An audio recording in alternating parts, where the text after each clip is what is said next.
To the new college by a kid. Made by a kid, sorry. This is my new format. I'm still going to be doing the videos where you can see my face, but I'm doing this for history and literature videos and movies.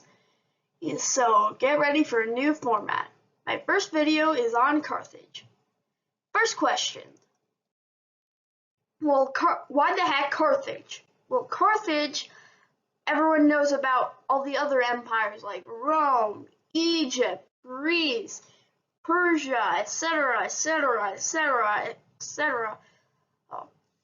But no one knows that much about Carthage usually.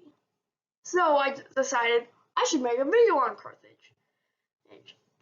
Get ready for battles, wars, weird peace agreements, and the all-important island of Sicily, which keeps popping up over and over again. Let's do this.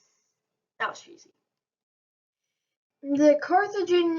The city of Carthage was founded originally in the 9th century BC by the Phoenicians. First, who the heck were the Phoenicians? The Phoenicians were, well, a civilization was now northern Israel, southern, pretty much all of Lebanon, and the modern state of Syria. But like the Greeks, they made a huge trading empire, becoming very rich. But eventually, they just lost their grip on Carthage, mainly due to its founding city, Tyre, or just not having enough power just to control Carthage, which is strange, accounting how much wealth they have. And the Phoenicians were eventually conquered by, I believe, the Babylonians. But this is all the history I'm going to do. The rest of the video, I'm just going to talk about what the culture was, their weaponry, their army. So I can talk about the other stuff in the next video. Okay, the culture of Carthage was basically a kind of a polytheistic religion. So, and you might hear one of their head gods, Baal, in the Bible or in the Torah. The Baal was the Phoenician and aka Philistine, and Punic, aka the Carthaginian, god of lightning usually, and storms. If you have ever read the Bible or the Torah, you may recognize it from one story where a bunch of prophets dueled off.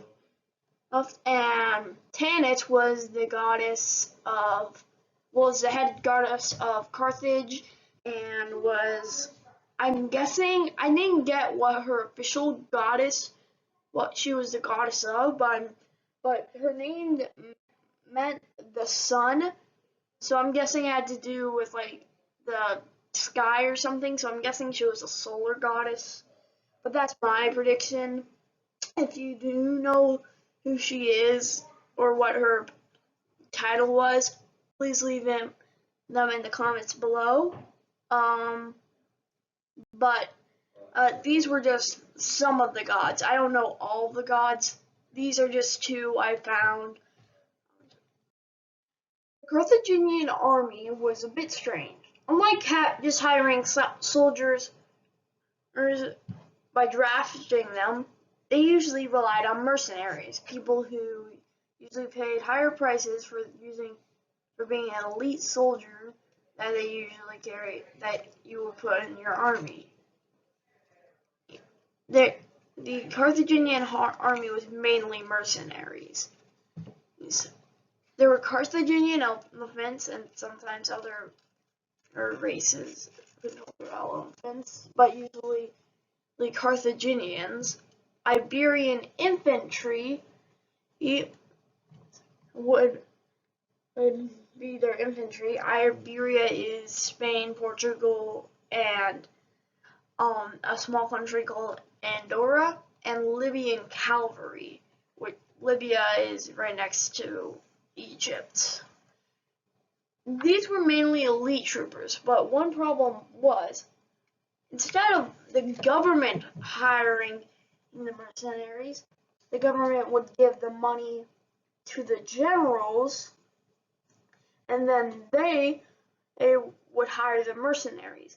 This caused a problem of the soldiers being more loyal to the generals if they were loyal, than Carthage itself.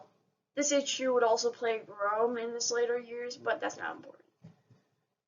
But they would also hire other units from other areas if they needed to, like the Gallic infantry.